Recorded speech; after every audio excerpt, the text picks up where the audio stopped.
It was a cold day, but every day was cold, and he found he was noticing it less. He had awakened that morning, his fingers and toes burning from the icy chill of the wind outside as it howled relentlessly through the walls.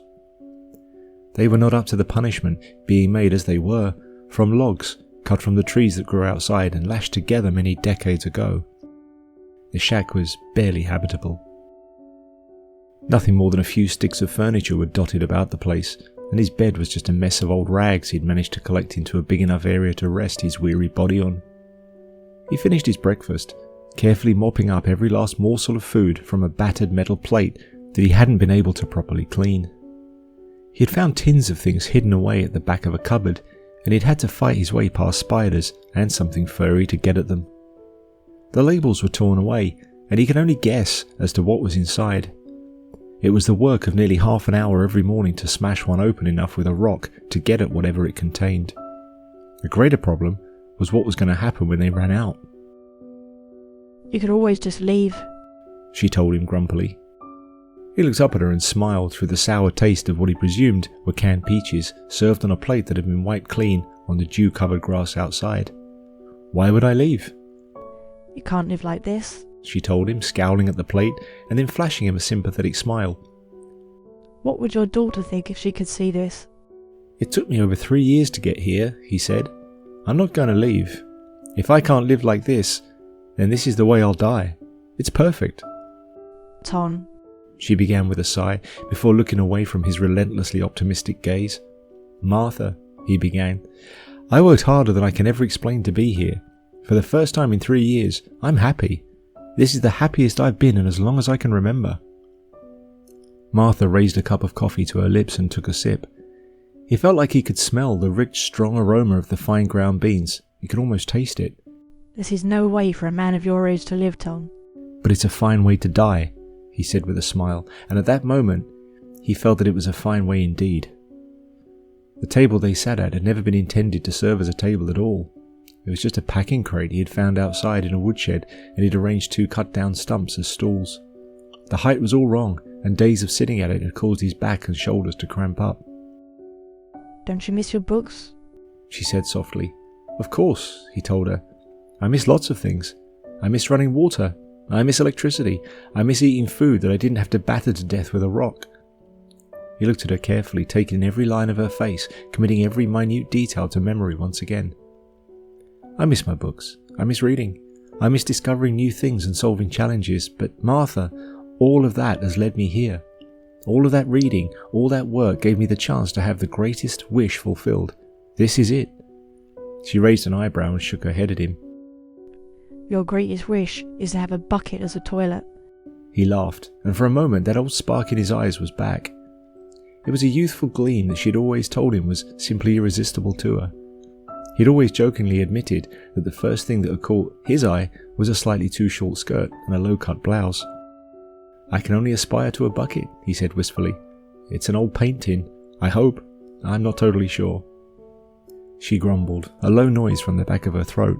It was the same disapproving sound she made when he explained about the slightly too short skirt and the slightly low-cut blouse. Charming, she said with a scowl. He grinned. It's beautiful, Martha. This is my wish, and it's perfect. You sent yourself to hell, she sneered. A beautiful hell, he told her. A hell I would have given anything to suffer in, she sighed. You did give everything. You gave everything to have nothing. A small sacrifice, really, he said. He got up, grunting to himself as his tired, cold muscles ached inside him. His joints burned from the cold, and he felt lightheaded from the lack of proper food. I think I saw some apples growing nearby, he said rhetorically. I'm going to walk down there later and pick some. I hope they are apples. You're not going back, are you? She asked, her voice dripping with sadness. No, he said firmly. This is everything I've wished for. This is everything I've dreamed of, every minute of every day for the last 3 years. I'll never go back. This is my life now, and I'm at peace with it.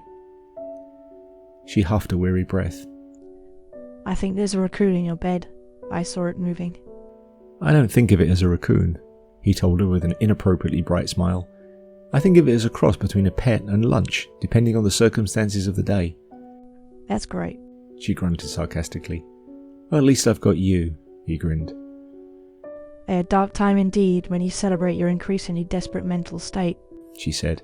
Oh, this again, he said cheerfully, really much more cheerfully than he had any business feeling. I'm not totally crazy. This is reality. I know that doesn't quite explain you being here, but I maintain that I'm aware of a certain level of insanity.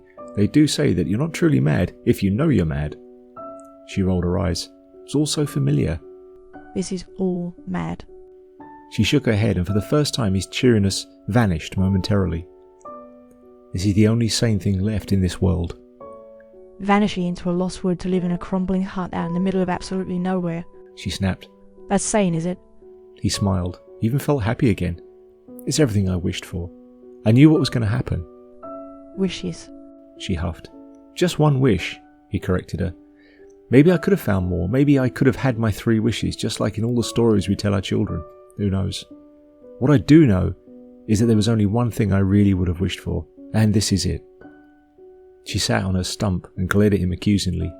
And your one wish was to be crazy enough to be stuck in a hut with me for the rest of your life. He flashed his teeth behind a wide smile. I was even crazy enough to marry you once. She smiled back. Tom, how do you know? How do you know this was worth it? How do you know this is even what you think it is? He turned away and sighed. How could he know? How could anyone know anything when it really all came down to it? All he had was his beliefs. It's worth it, he insisted, but mostly his words were for himself. She was the voice of reason. She was just his doubts. Nothing she could say would ever be enough to change his mind. He knew that with uncompromising certainty. So you'll live out your days in this place? She said sadly, gazing around. He nodded happily. However much time I've got left will be spent right here, and I'm happier than you can possibly imagine. She wore a solemn expression. And how do you feel about spending the rest of your days talking to your wife? He flashed her a smile. You'll come and go. You've been coming and going out of my mind every day for the last 5 years. I don't imagine that living out my greatest wish will have any bearing on our relationship. She sighed. You only agreed that we would be together until death. We're a long way outside of your contractual obligations here. For once he didn't feel like wearing a happy expression, but he forced himself to remember his wish, and that brought a smile right back to his face. I could never let you go, Martha. I told you that as you breathed your last breath. I remember the bleeping of the hospital machinery dying away as the life slowly drifted out of you. Well, I'm just a figment of a crazy person's imagination now. What am I supposed to know? She said grumpily. Well, you never knew much, he said sarcastically, earning himself an angry glare. He moved back to the table after stashing his metal plate away for cleaning next to the sharp rock that was used to open tins. Tom, she said. But really, how do you know? He began to nod. I know, he told her, filling himself with certainty. I read every book on the subject. I practiced. I worked with this single goal in mind. I learned how to make your wishes come true. I made my one wish happen. But what if you're wrong? She said sadly. Does it matter? He asked with a shrug. She sighed deeply and said, You know it wasn't your fault. Martha, this isn't about blame. He smiled, and it was a real smile, even if it wasn't a happy one. My wish wasn't to hurt myself for all the mistakes our daughter made. I'm not quite that riddled with self-loathing.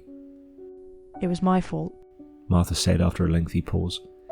For dying of cancer? He said sarcastically. For leading my little girl when she needed me, she told him. A mother should be stronger than I was. He gave her a supportive look, a look filled with sadness. This wasn't his wife, it was just an echo floating in his mind, but at that moment, he wondered if she really was somewhere, telling him the very same thing. She had a father too, he told her grimly. She was always a troubled little girl. After what happened, she simply went off the rails. There was nothing you could do, Martha said. I did my best, he huffed, but he knew he could say it with authority. He had done more than his best. But I don't blame myself for failing her as a father because my failure wasn't complete. I never stopped. I found a way to get my greatest wish granted. By simply wanting it hard enough and be willing to sacrifice your happiness for hers? She said, shaking her head sadly. I don't think that's how it works. I read a lot of books and I spoke to a lot of people, he told her. I think that's exactly how it works. So you just woke up and found yourself here. Your greatest wish was for her to be happy, and for you to take all the misery from her life and live it for her? She asked. He said simply, yes. To do this, maybe you are crazy. She scowled and looked away. No, Martha, he said to his long-dead wife. I'm a father. It would be crazy not to.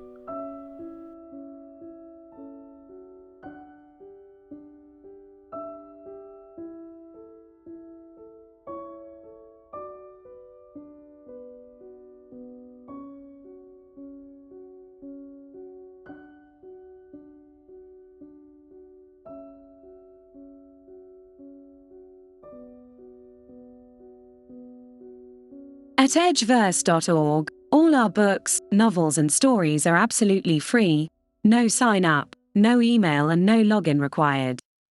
If you would like to help us grow, please consider subscribing, liking and commenting on our videos. Support independent authors and free publishers in building the future of literature.